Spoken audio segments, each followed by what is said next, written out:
What's up, my friends? And welcome to Carpo's Corner podcast. I don't really know what else to call it except a podcast.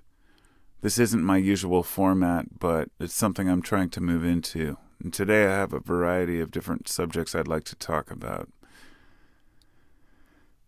Where do I start? I'm sitting here, I'm thinking about how fast time goes by. This video, or audio, is really going to cover a few different topics, and a podcast in the sense of trying to discuss a few different things on my mind and bring them into some sort of a connection. Depression is the main topic of tonight, and how it affects us as individuals and a society. Then I'm going to move into shadow work, learning to deal with your darker side. And then into scams, health scams, and all these bullshit, health influencers crap, which a lot of people beat me to.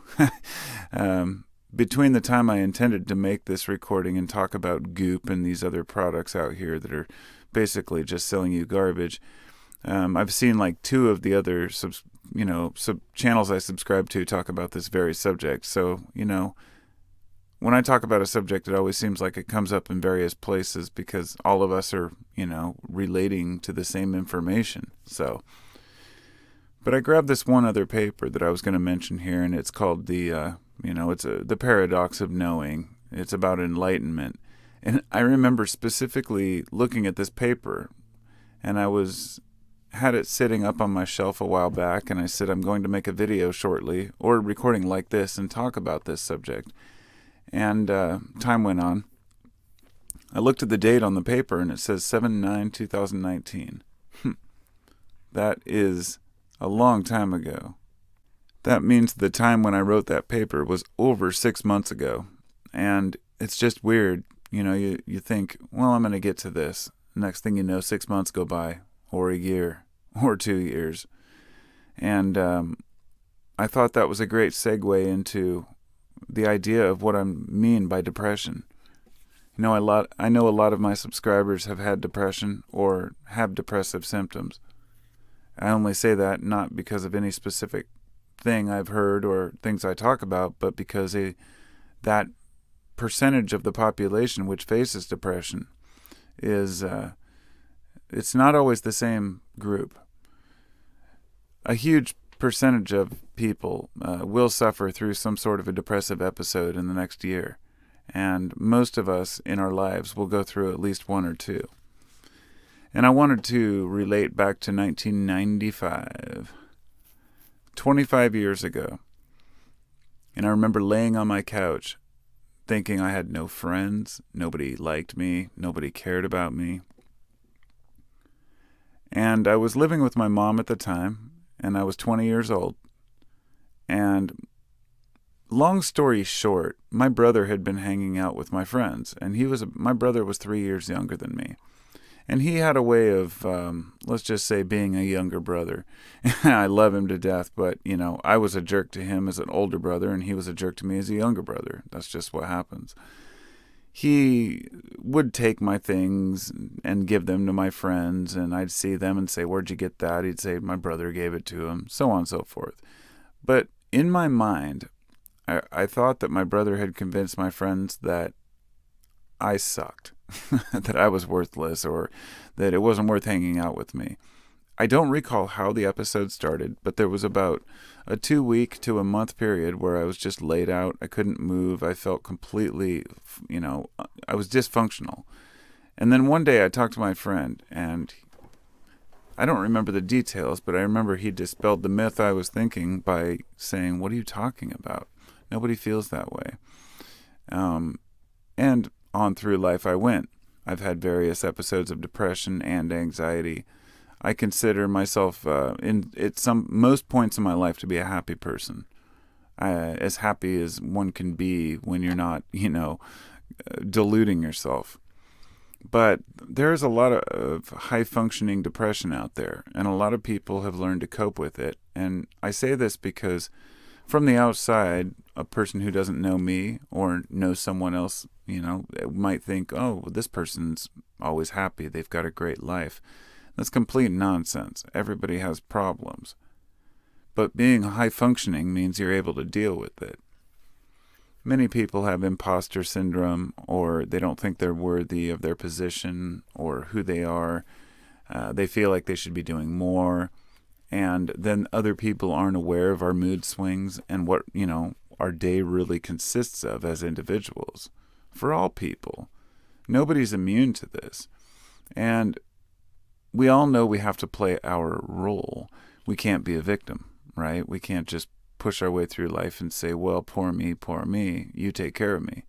So what brings on this depression? Why do we have these problems? Well, you could say that it's genetic. You could say that it stems from our own desires. You could get into Buddhism. I'll mention some of those ideas later about suffering and whatnot, but it's not always that. Money is a huge issue for a lot of people. And you know what the interesting thing is, that for people who don't have enough money to survive, money becomes their big issue of anxiety and depression. But for people who have more than enough money than they need, money becomes an issue of protecting and defending. So it's not like the rich are immune, and there's still an illusion people have that if they get wealthy, they'll just be fine. So my personal depression and anxiety today comes from my money situation. But it's not that I'm completely broke, and it's not that I have too much. No, not by any means. It's that I'm trying to plan for my future and at the same time live in the now, and I'm learning how to function in this world. And the fact that we're all dealing with our own little shortcomings and discoveries in life is compounded by the fact that we have social media. Being able to scroll, complete distractions from real life. Most people buy into it. I'm guilty. I'll look at the same news stories or the same YouTube playlist or the same, subscription list. Oh, nothing new. And think, what am I doing? Social media is a distraction because it allows us to see what's going on in the world, or so we think. It's the reason I canceled my Facebook. It's the reason I've never used Twitter or Instagram. But I'm not blaming them. I'm saying my own shortcomings, my own addiction could allow me to waste a lot of time on those places. So we struggle to focus. So all of us are struggling to focus in this new world, and it compounds our problems. That's why even I have a hard time watching a long video or listening to a long discussion such as the ones that I hold. But it's funny because if the person is interesting enough, I will listen. And weirdly enough, sometimes I find one of my old videos and I'll listen to the whole thing and think, oh yeah, I forgot all about that. Because when I'm in a certain state of mind, I have all these thoughts. If you ask me those same questions a year later, I might forget a lot of the details. So when we are going through life, sure, we have depressive episodes, we pull out of it, we get strong. Well, a lot of people are what they call HSP, highly sensitive people. And in my eyes, because a lot of folks seem to think this is a desirable trait, and if you look up highly sensitive people, or it'll usually be a lot of articles about people being on the defensive by saying, well, it's a good thing. It's a good thing to cry all the time. It's a good thing to, be upset easily, because then we can sense others' emotions and try to help them. And I say, that's good in theory, but not in practice. First off, most people don't want your sensitive emotions. They don't want your opinion. They don't want you to tell them what they need. And they want you to be able to hold a normal conversation without getting all upset, without, getting triggered by every little thing in the world that's sad. And I'm not sitting here to harp on highly sensitive people. I'm saying it's something that we should work to try to harness rather than try to just let flow and just be emotional. Because if something big really happens in this world, let's put it this way, in a lot of parts of the world, people don't have an option to be a highly sensitive person. They've got to be tough. They have to have thick skin. So when something big comes our way, we have to be able to deal with it. And that comes down to emotional intelligence. And that's very simply the ability to control your emotions, know when to harness what emotions, and when to let things go without becoming a complete asshole or a complete, bag of emotion. But, it's like as humans, I don't feel useless, right? But it's work. It really is work to not feel useless. And that's my personal experience. But after talking and listening and reading and watching, I found a lot of other people have that same feeling. That's kind of the imposter syndrome I talked about. I don't feel useless, but it's work to make yourself feel adequate, like you're pulling your weight, like you're really doing your part in this world, whatever that might mean. So when we want to get things done, we try our best, and when we fail, we start to suffer. Sometimes drinking creeps in, or drugs. And then we start to consume substances in hopes that that will get us out of our situation. And then we have different mood swings throughout the day on top of that. There's something they call diurnal variation, which is the difference between the way you feel, let's say in the morning and night. And diurnal variation is something that I've always experienced. Most of us do. As you get older, though, it becomes more prominent, more pronounced. And for a lot of people, in the morning they feel helpless or bored or unmotivated. In the afternoon or evening they feel completely, on top of the world and everything's great. That can have a lot to do with the way our brains adapt to the day as well as what we consume. But regardless, what I'm saying is we need to be aware that different times of the day we're going to be more motivated and not always punish ourselves because we don't feel a certain way at a certain time. And this goes for emotions towards other people, too. For example, that's a perfect way to say, don't let others tell you how to mourn or how to be sad or what's important or what issues you should be concerned about. You have to decide that. There's a word called Anhedonia, which is a loss of interest. If you've ever watched South Park, there's a perfect episode that defines this. It's the one where Stan wakes up one morning and his radio comes on for the alarm, and it just sounds like a bunch of guys talking shit, literally spewing crap out of their mouth, and it's just like, and the whole episode, everything becomes shit to him when it's something he doesn't want to hear, even when it's his favorite music. And that's the anhedonia. That's the everything is shit syndrome. You have to really avoid that. That's something that may come, especially in the college years, let's say, of a lot of people. You start to realize, oh, this is all bullshit. If you get into that cynicism and you get sucked into that, then you're not creating your own value, your own reality. Because I can say, yes, the world is shit sometimes, but it's all in your head. And nihilism can be viewed in many different ways, but it's the idea that there is no inherent value in anything, that all religions are false, that no man knows what life is, and therefore you can create your own reality. And to anyone who has a belief system, that's considered hedonism, a cheap way out, or a shortcut. I've been accused after saying that by a lot of religious people of saying, well, you're just trying to create your own reality. Yes, sir, absolutely. But don't tell me it's easier, because it's not. It's much easier to just believe somebody else's prepackaged belief system than it is to actually sort through the information. So let's not pretend that being an atheist or agnostic or thinking for yourself is somehow an easy path out from religion. Because I still share the same values. I still care about my fellow man. I still won't harm or steal or hurt other people. These values are inherent within us as humans. We don't know why. And that's life. And we don't understand these things, and that makes it even harder to get over the anxiety. And these depressive symptoms and anxiety can become worse depending on our mental state. So what gets us out of it? A lot of people say to follow your passion. That's something I'm trying really hard to do right now. My passion is writing, but it's also reading. It's also taking notes and drawing. I realize that my passion is words, and I'm trying to figure out how to turn words into an income, because following your passion does not always equal money. Ask any artist. In fact, it's a very difficult path to take. And so a lot of artists become nihilists in a way. They kind of give up and create their own reality, kind of acknowledging that they can't do anything with it, seeing the mainstream and how billions of dollars are funneled through these mainstream art projects and music projects that are just complete shit.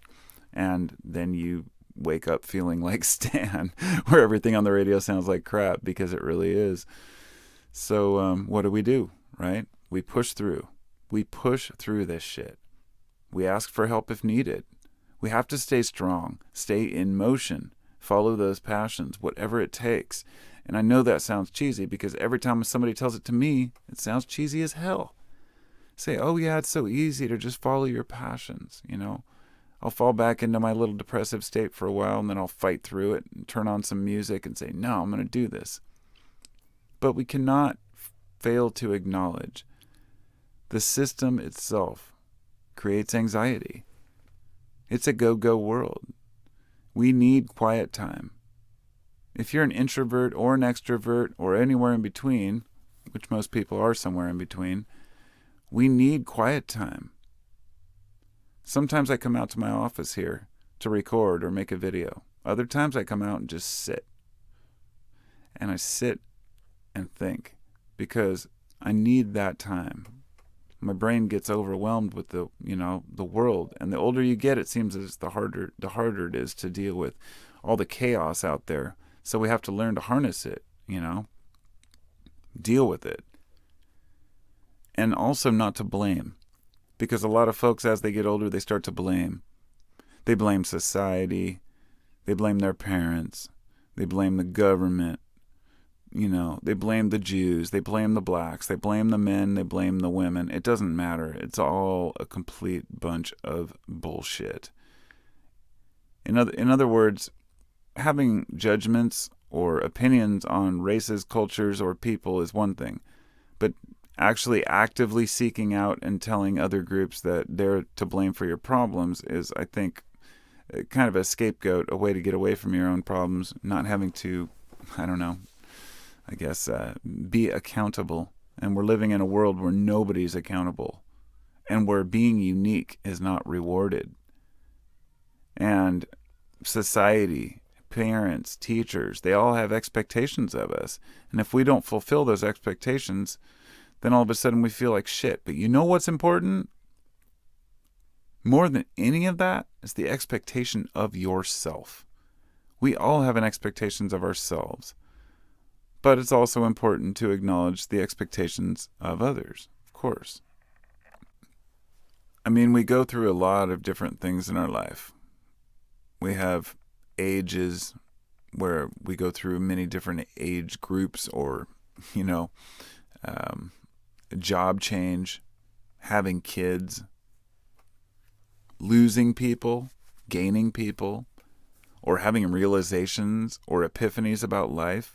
All of these things come at different times for each individual. So we come to the one day at a time. Have patience. It's really important. I can't stress that enough, that each person is so unique. It's easy to point the finger at others and think, well, they don't know what they're talking about. But we do, in our own way. But what about self-medication? Medication is very much up to the person. There's short-term and long-term medication. We have to have coping skills. We can consume substances which alter our mental state. But you know what helps the most, in my opinion? Music. I'll say that when I'm frustrated, I listen to heavy metal sometimes.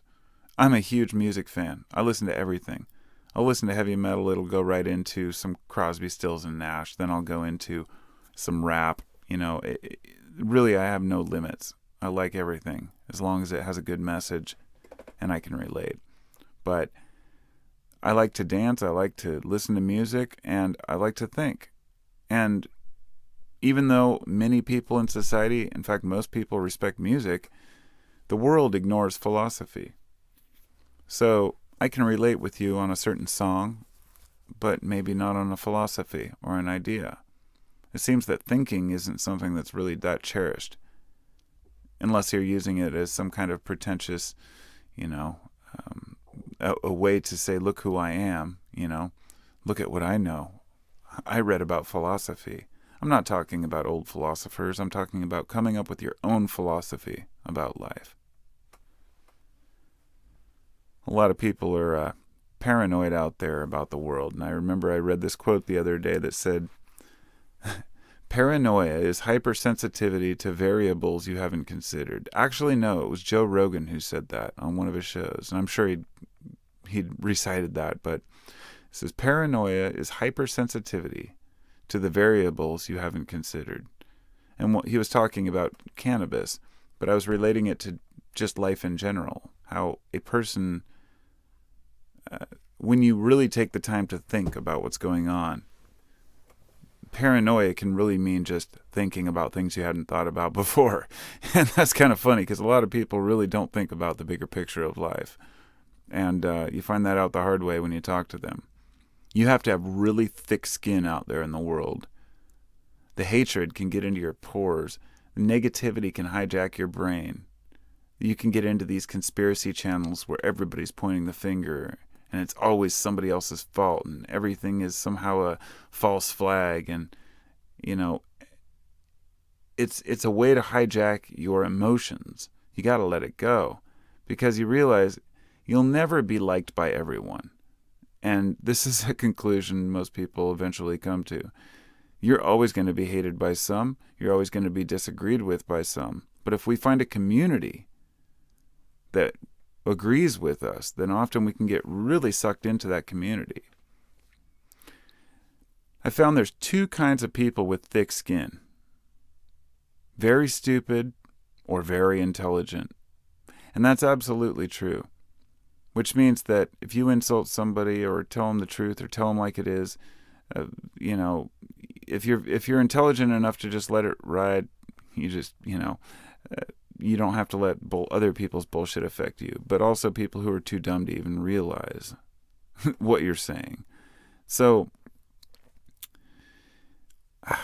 to go with this, I wanted to move into the dark side. You're never wasting your talent. Use your talent whenever you can. Try to find your life path, your mission, whatever it might be, as cheesy as it sounds. But if you can't, just keep trying. But there's another part, is knowing your shadow, knowing the dark side. Resisting yourself, your true desires, and your true passions, it can cause extremism. It can cause projection. I've seen this over and over where, let me give you a perfect example, is some extremist pastor who's always talking about what a problem we have with homosexuals in the world. And then you find out he was gay the whole time.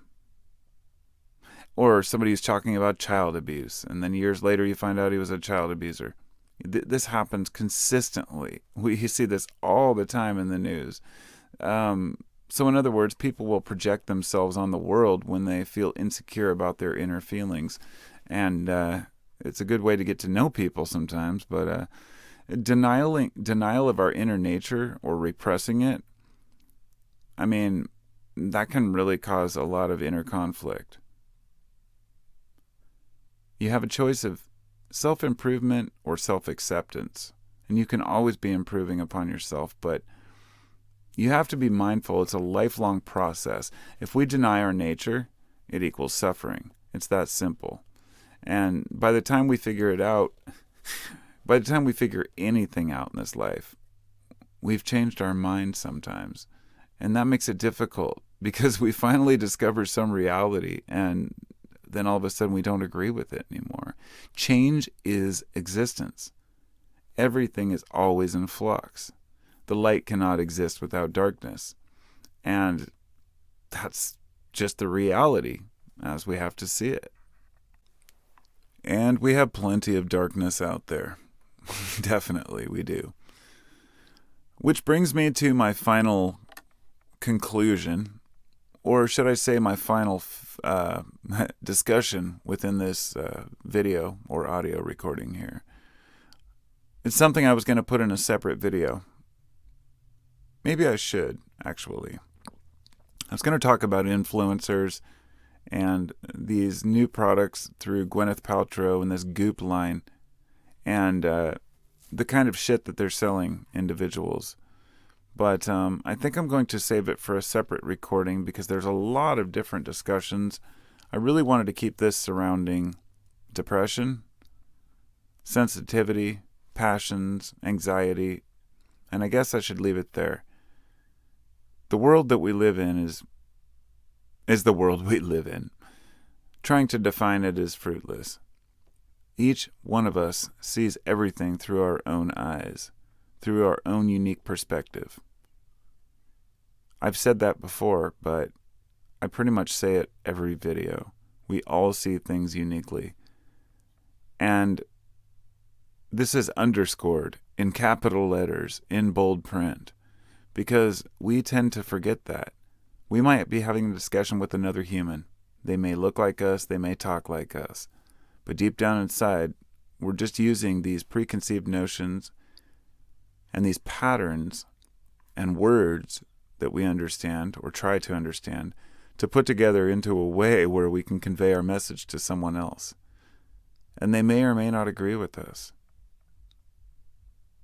But if we're fighting about details that we haven't even confirmed, there are so many misunderstandings out there. I really believe that if we put more time into trying to understand each other, we'd be better off. And I think that a lot of depression out there stems from not understanding each other.